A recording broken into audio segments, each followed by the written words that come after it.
Welcome to Tales from the Fandom, a podcast that brings a special guest out of the multiverse and straight to you. And now your host, David Ginsburg. Hello, everybody, and welcome to the latest episode of Tales from the Fandom. Today, I am joined by someone that I found on the Twitterverse, which is always insanely fun, and I believe she even lives in a city that I used to live in when I was a wee young elementary school child. But that's neither here nor there on this episode. I am joined by Sierra. Sierra, how are you doing today? Hi, I'm doing great. How are you doing? I am doing wonderful. It is extremely hot here in Florida, and I know that where you are, I would wager that it is extremely hot as well. It actually hasn't been recently. We've been having rain like off and on all month. What? I know. Normally, yeah. And it's warmed up like a couple days, but it's very, very strange. That is crazy. I would like it. I'd rather it rain here, but then knowing how things would work out on my end of wanting rain, it would become like a hurricane, and that's not really what I want. Yeah, that would not go so well.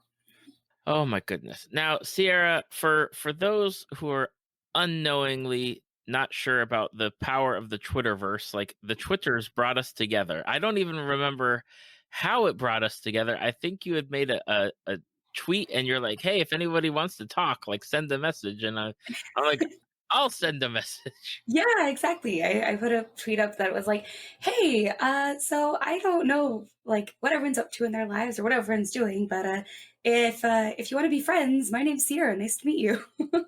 And then you were like, hey, nice to meet you. And I was like, hey. And that's just, it all started from there. It all went downhill from there. Oh my goodness. Yeah, the power of the Twitter is something that I've made mention before on a few of my episodes where initially it was like, okay, I'm going to use Twitter because it's an extra way to get people to listen to the podcast, maybe, fingers crossed. Mm-hmm. And then it expanded from, wow, Twitter isn't really the garbage hole that I remember it being years and years and years ago.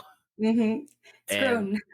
it's grown better. I mean, there are certain subsections that are not great, but Yeah. I do like the Twitter area that I kind of like rotate around the different like fandom communities, or especially like the tabletop role playing community and the podcast community is really great. It really is. Yeah, it's got some seriously good people who just try not to get involved in all that garbage, and it's very refreshing.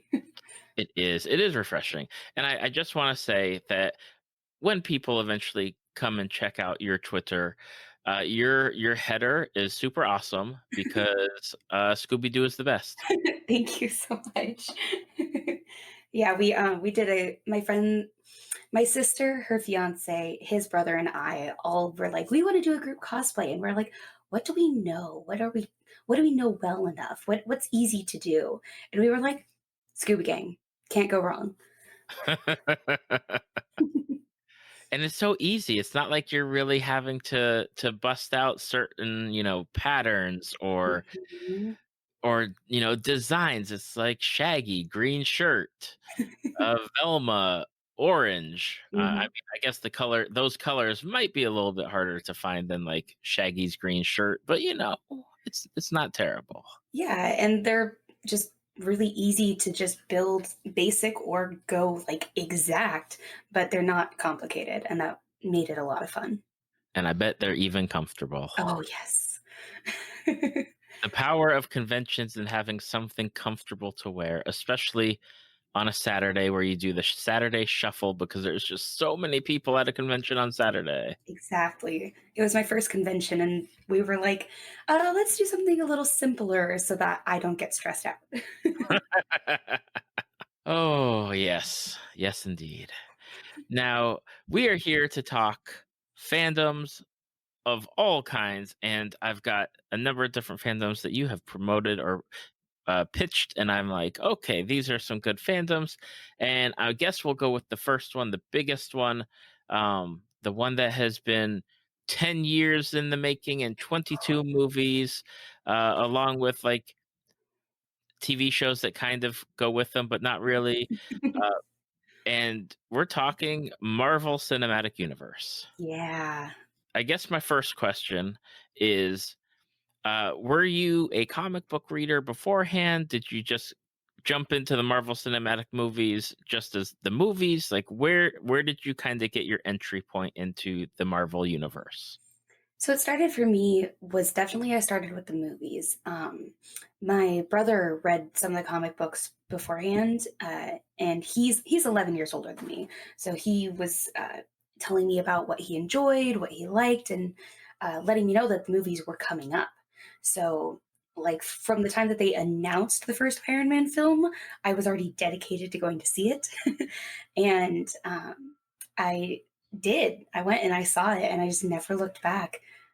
There was something just so whimsical and so powerful about walking into something and knowing that I'd walk into the next one and it would be influenced by this one. It was it was incredible.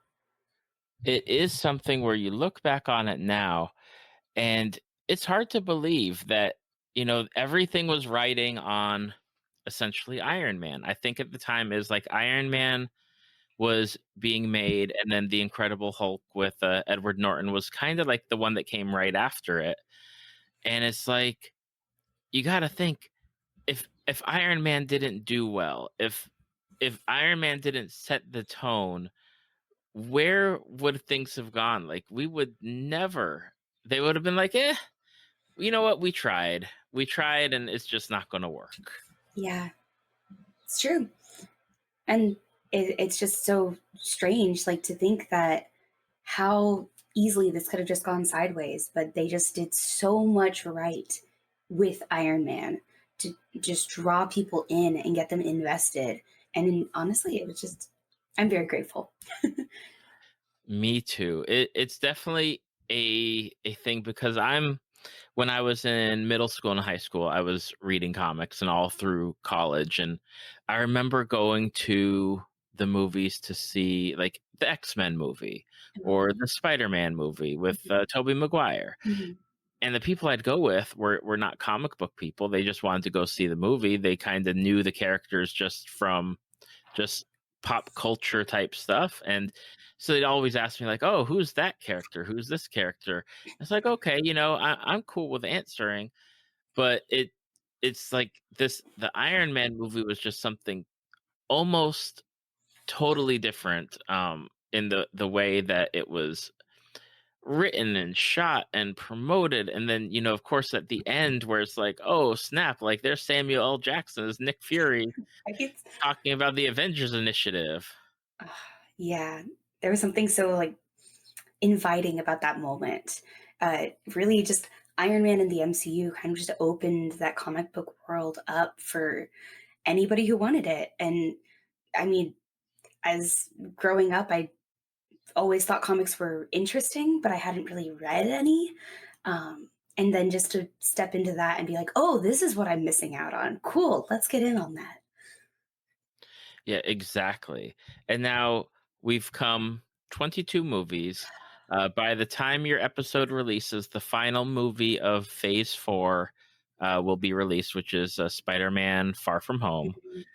Mhm. So we're going to be entering like this whole new territory. But before we talk about the new lands that Marvel may plunder or go to or characters they may introduce us to, I do want to know, like, do you have a favorite Marvel movie? I knew you were going to ask this question, and I felt I should be better prepared. I honestly don't know if I have an actual favorite. I have a couple tried and true that I go back to several times. The first Avengers movie, like for the full Avengers team, I've seen 14 times. So that's kind of my default go to. Like, yeah, that's a great movie. That's my favorite movie. But if we're talking in terms of like actual content and rewatchability, um, I think the original Ant Man might actually be my favorite. Okay, so we'll backtrack to Avengers first because I, Mhm. I I got things to say about Ant-Man. 14 times for the Avengers movie. Yes, the first six were when it was still in theaters. what is it about the first Avengers movie that brings you back that many times? There's I it was the first movie that really brought a sense of wonder. Like Iron Man was incredible. Captain America was incredible. Thor was incredible. And walking into those, you knew they were superhero movies. You knew they were superheroes, but they were isolated. They were living their own lives, doing their own thing. But then you got to see them bring their own energy into a group, got to see them figure out how to work together and what does and doesn't work for them. You got to see what challenges they have to overcome to be these heroes that everyone needs them to be. Because individually, they're doing a pretty good job, and together, they're doing a great job, just not at first. And it's really just incredible to see that growth and to see, like, I feel like that's the movie that they were heroes beforehand. That was the movie that made them superheroes. And I feel like a team is generally going to work a lot better and be a lot more impactful and do a better job.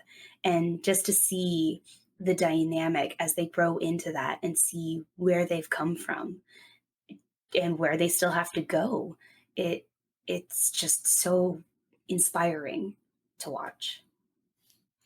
It is. It's one of those movies where even when, they did, like you said, they did Iron Man, Thor, Captain America, they did an Iron Man 2, they had the Incredible Hulk. But, it was one of those things where there's no way that they're going to do an Avengers movie. That's like the dream, right? You say we're never going to get an Avengers movie. There's no way. Like, sure, they've got these people contracted for however many movies, and then there it is, and it's like it's one of those moments of I never thought I'd see something like the Avengers in in ever. Like, I never thought it'd come to fruition. I thought it'd be like, okay, they're just going to take these characters and then put them in the Avengers movie without like build up or without character development. It's just going to be some random movie. Mhm. And for them to do what they did and then say, you know what, people, because I remember that, like, okay, here's the Avengers, and then they said, here's our like 5-year timeline Right. of here's when these movies are going to come out, and you're like, oh my gosh. And then of course they have like those random ones where you're like, they're going to do a Guardians of the Galaxy movie? Like, are you kidding me? Why would you have to do a Guardians movie or Ant-Man? And it's Mhm. like, and then what they spring on you, because this is a great segue for Ant-Man, is they're like, yeah, it's not the Ant-Man that everyone kind of knows, like Hank Pym. Oh no, Mhm. it's not that Ant-Man. It's Scott Scott Lang. Lang.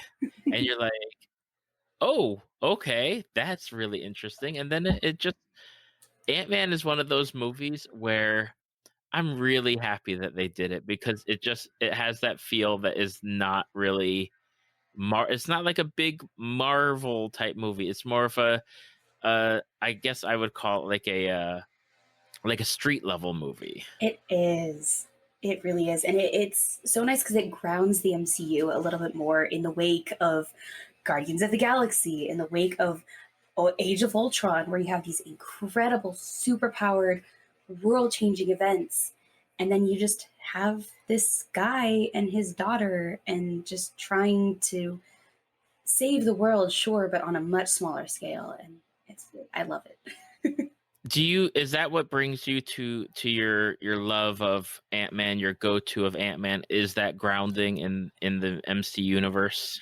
I think so, because especially, like I said, in the context that it's like surrounded by all these movies where this insanity is happening.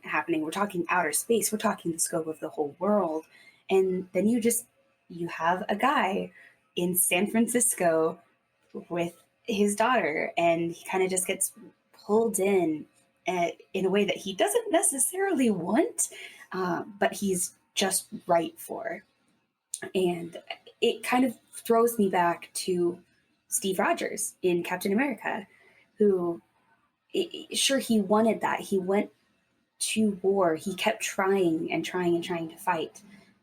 And in the end, what really made him a hero was just his desire to do good and do the right thing and help people. And for Scott Lang, his heroism comes from his desire to be a good father and to do the right thing by Cassie, even if he makes illegal decisions, even if he makes poor choices. His priorities are always very clear, and he doesn't want to do bad things, and but he knows what's important, and he doesn't have to worry about the whole world. He just has to worry about his whole world, which is his daughter. And that's what makes it really great. And I will have to say, like, in all of the Marvel movies, you have good side characters. Like, there's always the good, like, backgroundy characters, the characters that are helping the main character. But in Ant-Man, we get what is the gift to the Marvel Cinematic Universe, which is Release. Luis. Yes. Oh my gosh, that storytelling technique. I loved it so much to see on film a visualization of how so many people tell stories. Like the number of times that I've just sat with my coworkers and just talked, and that's just how we talk and tell stories. Like, yeah, this person told me this and this happened and all these seemingly irrelevant details that just flesh out what you're saying, and then just the enthusiasm and energy, and oh my gosh, I love it so much. On that whole supporting cast is just incredible and works so well together. I It blows my mind. It does, and it make like when I think about it, like, it makes me smile. And then there's a thing going around on Twitter for a long time about, oh, we need Luis to do an Endgame recap, like recap Yes. everything. And I thought I had read somewhere that they actually did one, and I am crossing my fingers that if that is true, if there is a Luis recapping the entire MCU, I hope it's on a DVD somewhere as bonus footage or bonus content. Oh my gosh, that sounds amazing. Because I saw all the theories like, please make this happen, please let this work, and then like I never saw anything beyond that. So the fact that like even just that little sliver of hope you just gave me, I'm like, I'm just gonna go look for it. Don't mind me. Exactly. Now, we're coming up with, like I said, July will be the end of this phase, and they've announced a few movies for coming out in starting in 2020, which I think it gives us almost a 9-month break of Marvel movies, which is the first time in a long time where we don't have a movie coming out near the end of the year. Mhm. But we have a Black Widow prequel movie coming out. We have the Eternals movie coming, a Guardians of the Galaxy 3, a Black Panther 2, a Doctor Strange 2, and a Shang-Chi movie. Just out of curiosity, what are your thoughts on, like, the next slate of Marvel movies?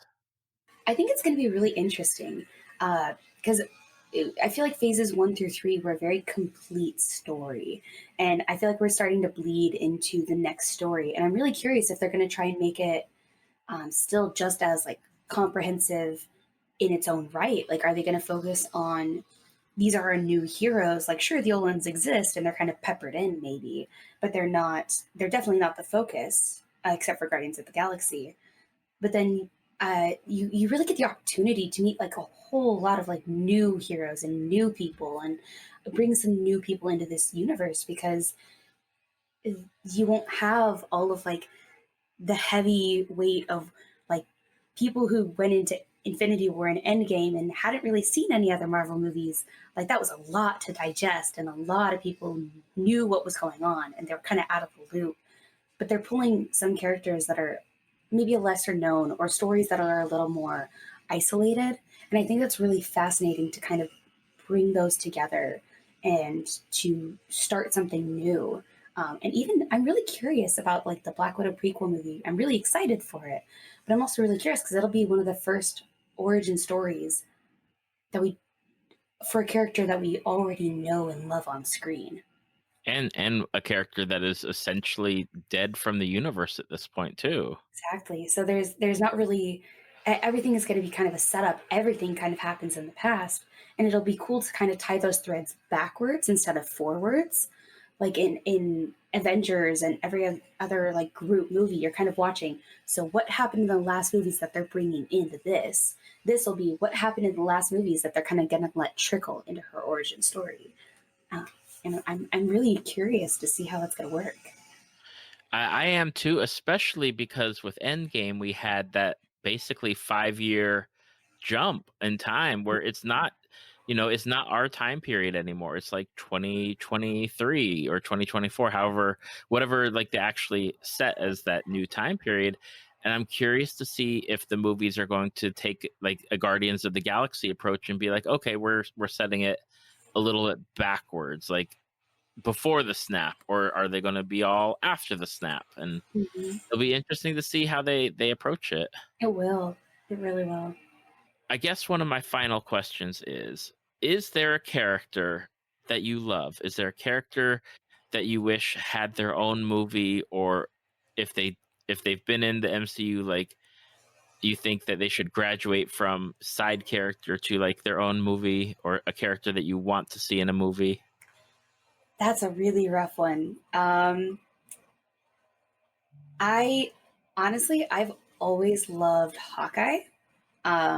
From the first time we saw him in Thor, and he was like, "Better call it." I'm starting to root for this guy, and I was like, "I get that. I feel that. I relate to that. I like this guy." And it was really interesting to get to see more of him in Endgame.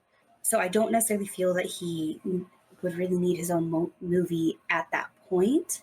Um, However, a character I would love to see like get their own movie, do their own thing is Falcon. I just adore Falcon. He's incredible, and I thought it was so cool that he gets to take up the next Captain America shield, the next Captain America moniker, and he's oh man, he's such a cool character and such a nice like again such a nice like everyman. I maybe those are my favorite heroes. I'm thinking.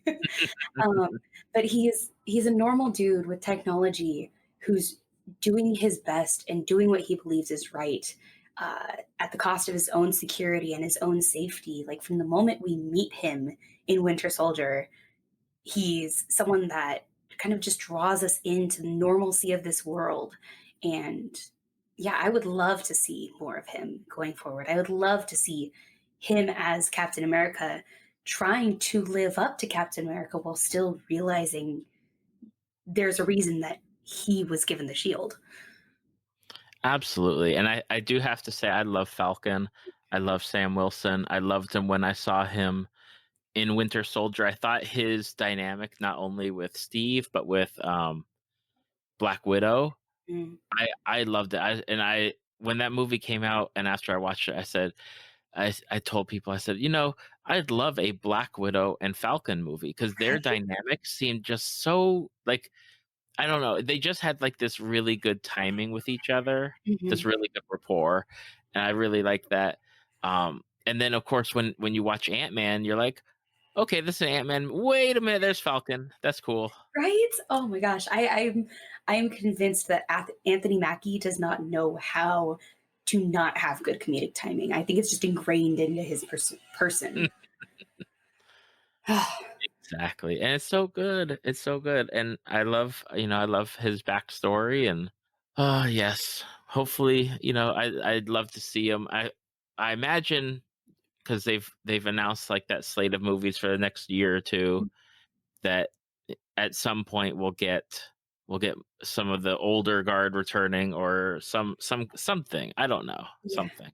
I mean, realistically, they're probably going to have to throw something in there just to like be like, hey, here's the thing. Here, keep watching. Like, because for a lot of people, I feel like they felt like Endgame was kind of like the true end going forward, and that whatever is next isn't necessarily the same MCU. So Hmm. really to I think draw more people in that way, they're really going to have to bring more people back like that. Um, But I'm okay whether or not they do. I will be watching either way. Me too. And we're going to go from one ginormous movie franchise to possibly one of the largest franchises ever in the entire world. And I say that really confidently at this point too. I'm shocked that the words are coming out of my mouth, but this has been around for, I think it's going on past 20 years now, which is Pokemon. Yep. Yeah, the anime, no, not the anime, I'm sorry. The game, the original like Red and Blue released in Japan in 1994. 25 years, right? Yep. I'm doing my math right on that one. Yep, Yeah. 25 years of Pokemon, and it just is still going and still strong. And that, it blows me away because I remember working at Blockbuster Video and being the person that would rent like the Pokemon movies or videotapes to be that guy in the store where if parents had questions, they could come and ask me, and I could talk to the kids about Pokemon and be like, "Oh yeah, my favorite Pokemon is Psyduck, Mhm. and I really like the movie, and I like the storyline that's going on in these episodes." And that was my thing, and I never knew that when it came time when I had kids of my own that they would be watching Pokemon and playing Pokemon on their Nintendo DSs. Right? It's such a crazy thing to see how far we've come. Like I was born in 95, so Pokemon has been around my entire life, but it's still just a strange thing to see the difference. Like when I was a kid, it was like, yeah, some people like Pokemon. Now that I'm adult, it's like, yeah, no, everyone knows Pokemon. Everybody knows Pokemon. Like even my parents know Pokemon, and it's like I get that you get it, but like I don't think you get like what Pokemon is. But yeah, that is wild. Like it's just you think about it and you're like, it has a TV show. It has Pokemon cafes. They have all the plush and the artwork and fan fiction and like if there's anything, there's a Pokemon tie-in somewhere to it. Like you can't throw a stone without finding something Pokemon. Exactly. And it's so it's so like, oh god, I don't even know what to say. It's so encouraging to see that and to see that enthusiasm, because one thing that I love about the Pokemon community is there are a couple people who are strictly 100% old school. But even the people who are only coming into it now still like the old school. It's not like and a lot of people who do like the old school love still what they're doing and changing and bringing into this world. And it, kind of like with the MCU, it's its own cohesive universe. And obviously, there are some continuity things just like with the MCU, but it's between games and movies and the anime and merchandise and even the new live action movie. Like it's all together. Um, and it's incredible to see how that is built on screen and off screen and on gaming screens, and just to see the coming together of all these different stories and world building elements into something so fascinating. It's absolutely incredible, and I look back because we were talking about this before we started recording about we both kind of lean, I guess I'd say we lean more towards like the classic Pokemon, whereas like my kids now lean towards like Pokemon Sun and Moon and some of like the more recent Pokemon offerings. And it's definitely a dynamic. I was talking to someone where I said, "Oh yeah, I bought Pokemon Sun and Moon, but I haven't played a Pokemon game since like Pokemon Yellow." Mhm. And she's like, "How are you handling that? Like, there's such a leap from the original like 151 Pokemon to now they've got like 700 or 800 different kind of Pokemon." Yeah, it's insane. It is a drastic difference. Especially like as you said, if you haven't been playing really much since Yellow, There is so much that's happened. uh, Yeah, especially I know, especially with the region that they did Sun and Moon in that Alolan region, where it's like, okay, yes, some of those main 151 Pokemon are on the island, but they're different, and it's like, okay, I'm cool with that. And then of course, then there's some Pokemon from like other Pokemon games that are in there. I'm like, okay, I don't know that one, and that doesn't really look like a Pokemon at all, but okay. yeah, it's really interesting to see, like, especially for someone, I guess, like you, who hasn't really had much of an in between. Um, Personally, I've owned games in every generation, almost every generation. Um, like I grew up playing red and silver, and then I my favorite game actually ended up being Emerald in the third generation, and then like current, like even just yesterday, I was playing Pokemon Diamond and Pearl, and and just to see like how things change. Like I own Pokemon X, and I've played the newer games as well, not very much, but still a little bit.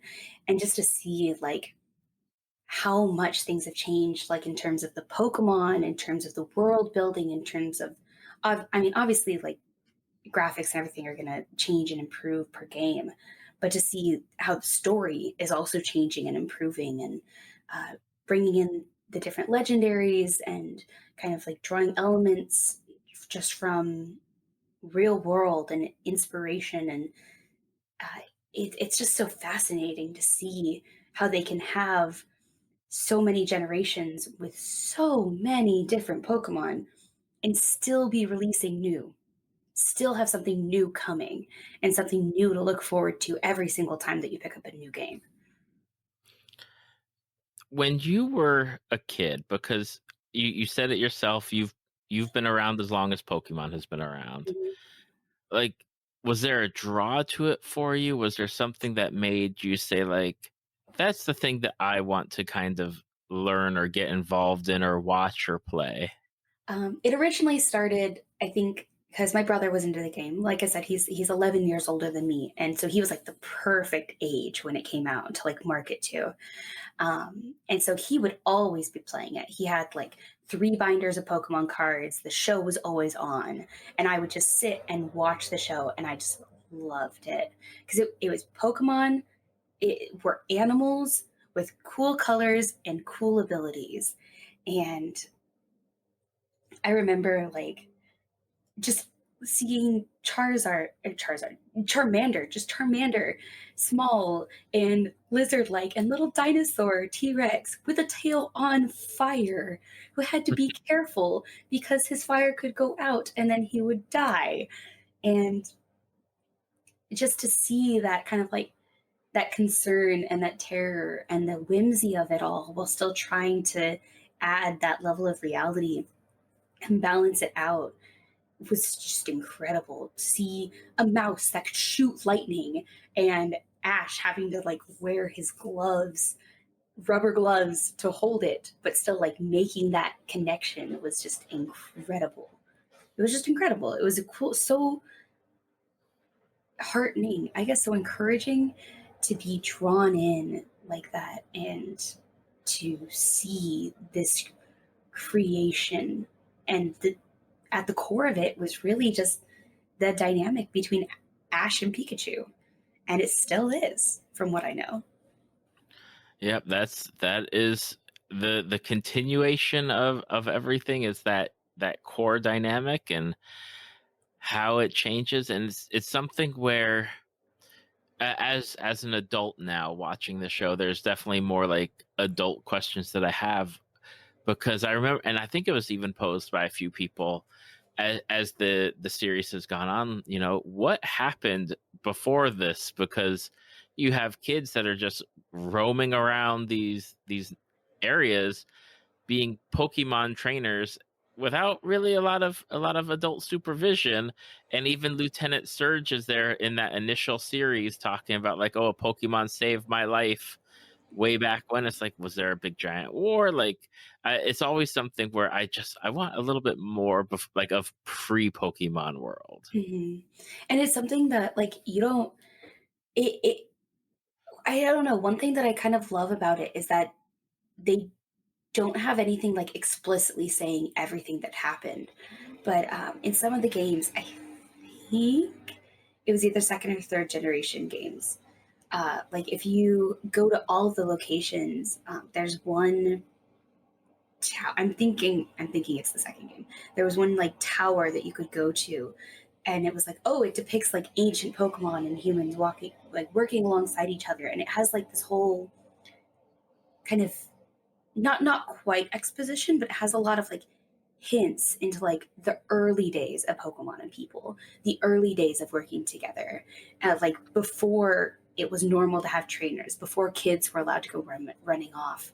And I feel like there might have also been an episode in the anime or like a movie. I it's been so long, but like I have this distinct memory of like a very specific tower that it was legend was like two Pokemon were helping people, someone betrayed each other, and it's been a long time since I thought about this. But it like the story in itself, like the base story was they used to work together, now they don't, they should again. But it peppered in a little bit of exposition for the world and a little bit of before, like in the early days of Pokemon, there weren't as many, or uh, maybe people in Pokemon didn't really work together at the beginning, so they kind of had to learn how to trust each other for mutual benefit and safety. And like, I remember the messages. I just wish I remembered the actual story that it was telling. I'll have to track it down and see if I can find it because it's always something as adult me. It's like, dang, I'd love more information. That's how I am with anything. Is that I love background knowledge. I love to know what's going on in the world and world building and everything. One of my questions that whenever I do get to talk Pokemon with people is, do you have a favorite Pokemon? I have a couple that I'm kind of like torn between every time someone asks. Just off the top of my head, like my first thing I want to blurt out is Fampi, who I think is from 3rd generation, a little ground elephant. Ground type little blue elephant that rolls in circles and is just so adorable. I remember that was one of the first Pokemon cards like I actually got for myself. Because I bought a pack and I opened it and the very first card was Fampi and I was like, it's so cute. And just that joy kind of carried over like every time I would see it on screen, in a movie or the show, which wasn't very often, in all fairness. Hmm. It was still just so satisfying. But then, like, overall, the Pokemon that I've kind of loved throughout the years and always kind of go back to is Jolteon, the electric evolution. And just, there's something so fun, I guess, about seeing a Pokemon that can become anything and is just lightning incarnate, and it's just so fun to think like that that small dog that you are petting, that dog-like creature that you are petting, could literally electrocute you in an instant, but it's just so cute and so fun. Yeah, it is, man. It is one thing where, especially like the evolutions, as I know that some people call them, it's definitely something that my kids love, and they all have their favorite evolution, and just Eevee itself is one of those. It's one of those Pokemon where I feel it's why on the Switch where they released like the Let's Go Pikachu, and the other one was like Let's Go Eevee, because Eevee has almost that same level, I guess, of love. I don't know, maybe. I Yeah, think. yeah, I can definitely see that. And I think a lot of the love for Pikachu comes from the original anime and the original series and like watching Ash and Pikachu just be best friends.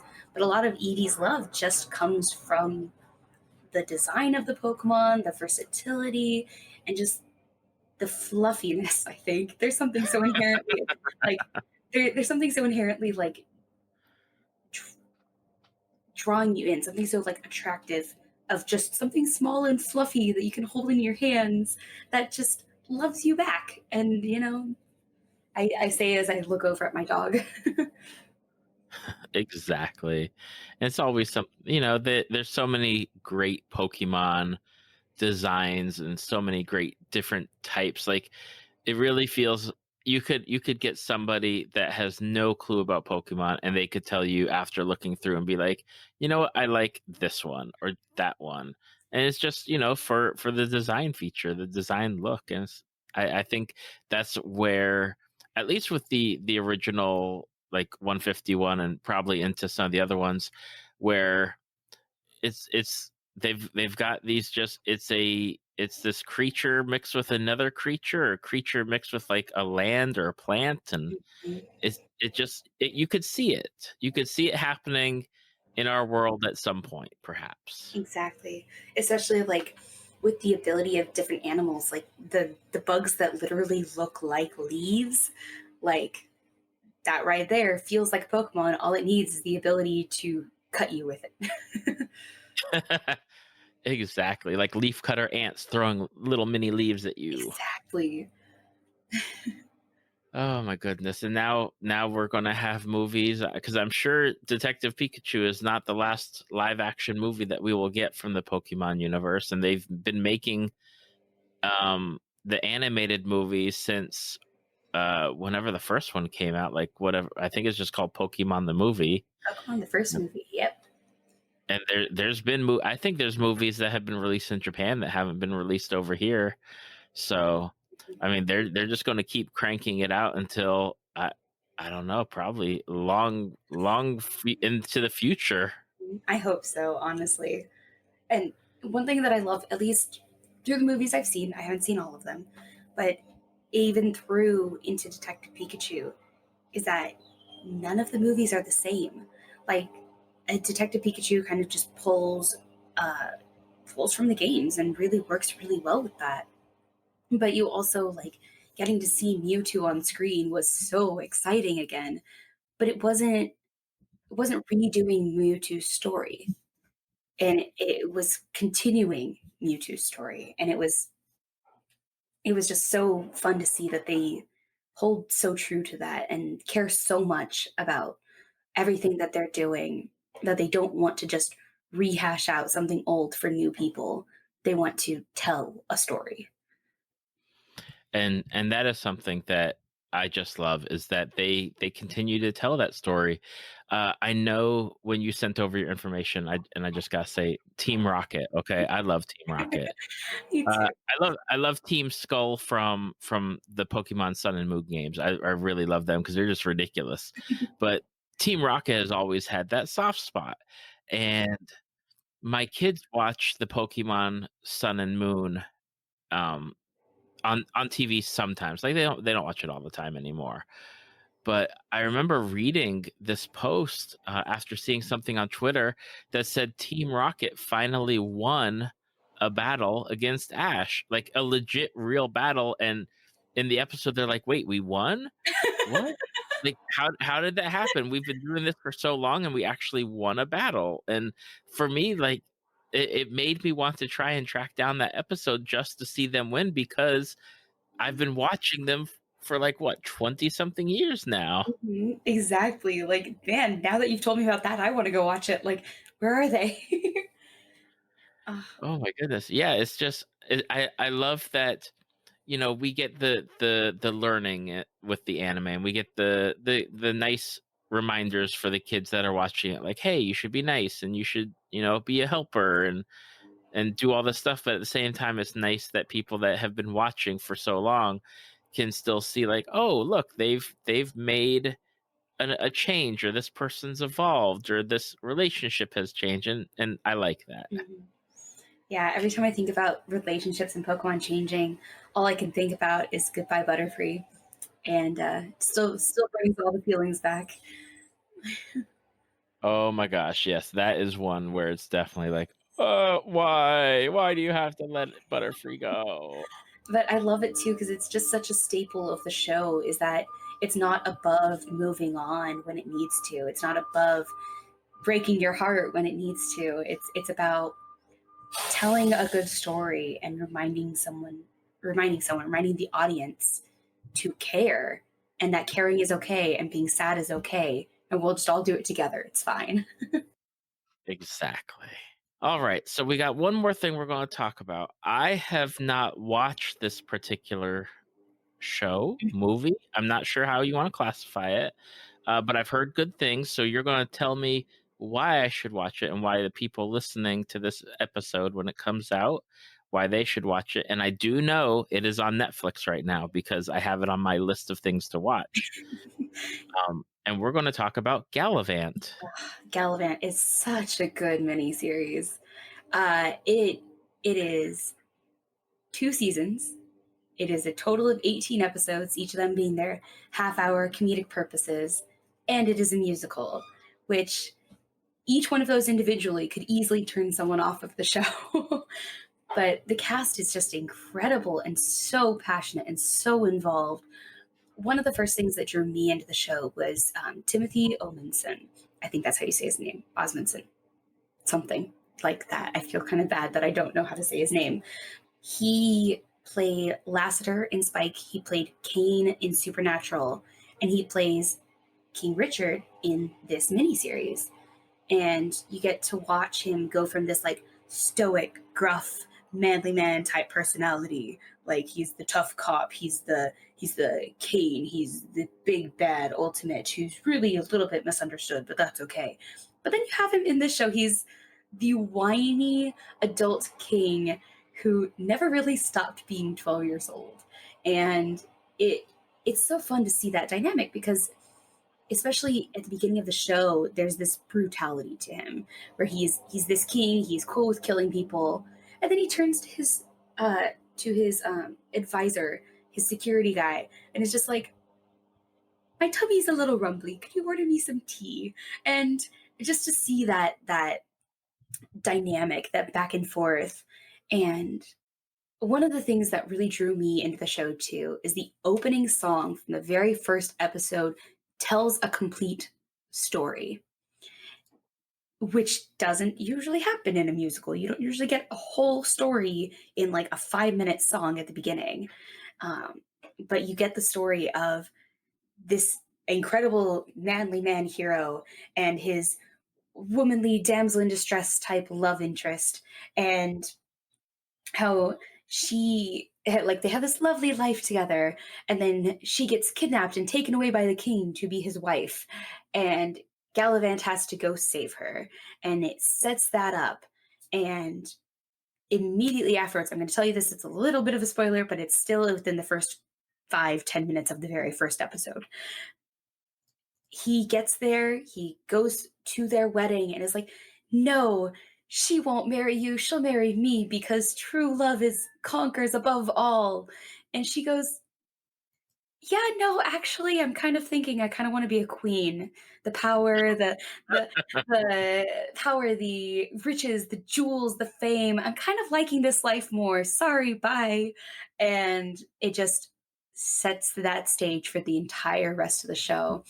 And it's just such a fun dynamic to watch them explore, and to explore how far do you go for love?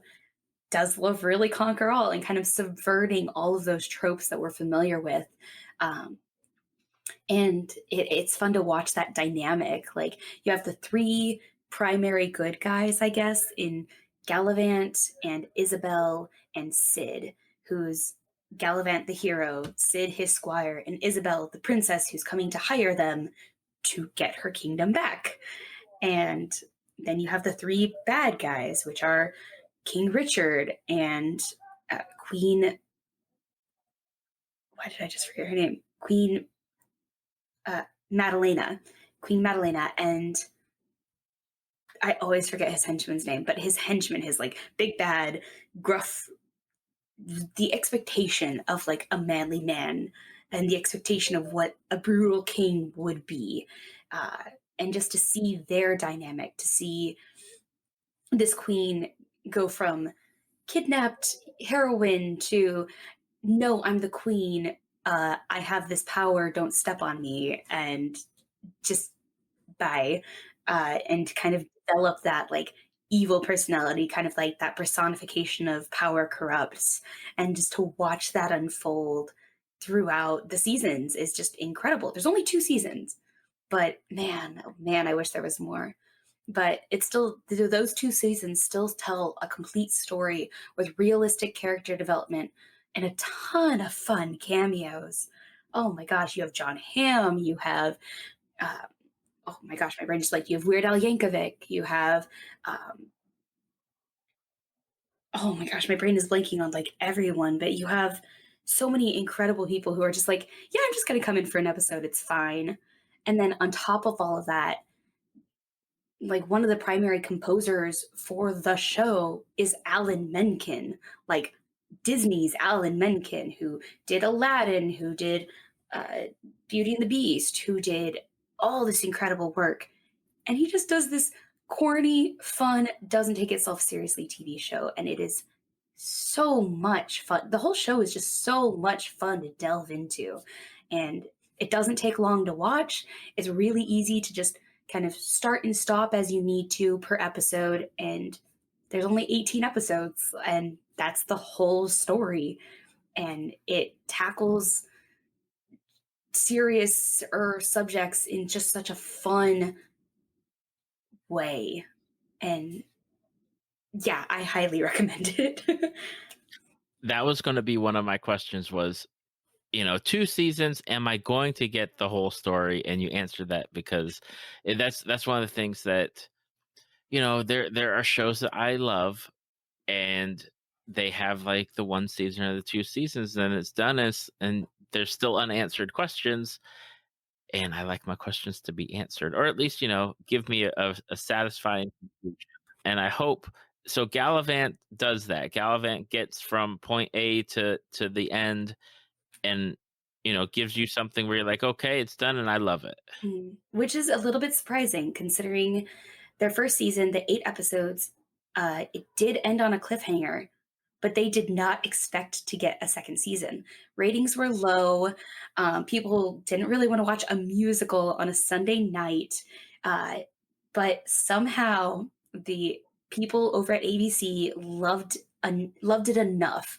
They, like, the people who worked on it loved it enough that despite low ratings, despite not making a whole lot of money off of it, despite probably spending a ton of money on cameos, they brought it back for a season 2, and gave them a chance to really just finish off the story. And they do that. They, by the end of season 2, they're like, we're not getting a season 3. We know we're not getting a season 3. So we're going to tie up all these loose ends, and there's room to go. Here's a dangling, like, maybe this could work out if we follow it into season 3, but it's not necessary. And Okay. it's satisfying just to watch and to think that it's not like everything is tied up in a complete neat bow. There is no the end, but every single character knows what's next for them. And it's okay to not watch it alongside them. There's a satisfied feeling going into the end of season 2 that you kind of know that it's going to be okay that there's no season 3. Like, if season 1 had been the end of it, it would have left off in everyone's memories as one of those shows that gets canceled too early despite low ratings. Firefly. And but they did well. They gave them a season 2, gave them a chance to kind of wrap everything up, gave them 2 extra episodes, and it worked out really well.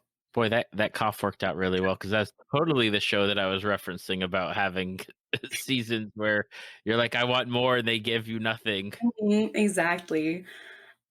Yeah, no. This is one of those shows that it got canceled after 2 seasons, but it still told its full story. It said everything it needed to. And that is a good thing. And it's good with okay. Here's my problem that's always been with regards to Netflix is that there's so much I want to watch that I can never make a decision on something to watch. Yes. I literally was going through before we were recording today. I was looking through and I was like, oh, I've seen this. I don't want to get started on this. I don't want to watch that. And I think I don't even remember what I picked to watch. I think I clicked on something and watched an episode. And I honestly can't remember what it was. Um, but now I have something to actually go and watch when I need my Netflix fix. Is I'll watch Galavant and then I will tweet about it so that way everyone can know about Galavant. Yes, good. I'm glad to hear that. It's one of those shows that it's a hidden gem. That's all I was gonna say. Well, hidden gems are always some of the best gems. Mhm. Now, Sierra, you are on the Twitter. Damn. If people are interested in you, is Twitter the only place? Is there going to be more? What do you have something cooking out there? Yeah, so as of right now, it's just Twitter. However, I am currently working on a podcast as well. Um, it's a book review and discussion podcast, kind of just talking with people about books that they love, books that I love, kind of focusing in on fantasy and sci fi, because that's where most of the people I know reside in their preferred reading.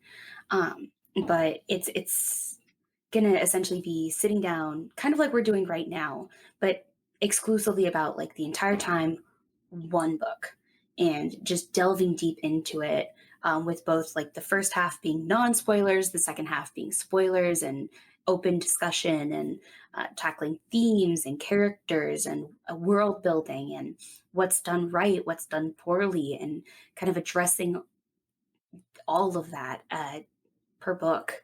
Uh, but it's still in the works. It's still in the works, but it's in the works. It's moving forward. Hey, that's always something as long as it's moving forward and not backward. Yeah, but that sounds good because I like books.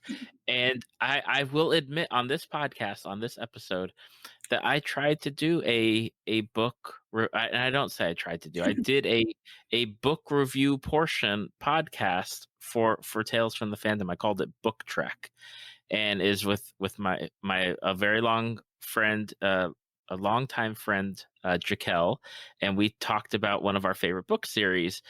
But man, I have to say that it's easier for me to talk about just fandoms rather than also finding time to read the book. Yes, that's it. Like that is the tough key part, is not only reading the book but reading it and taking notes so that way you can talk about it. And that is one tough cookie. And I have to say more power to you, because that is something where I'd love to do it. I love reading books and I love talking to the people that write them or the people that enjoy the books, but dang if it's not extra time consuming. That is very true.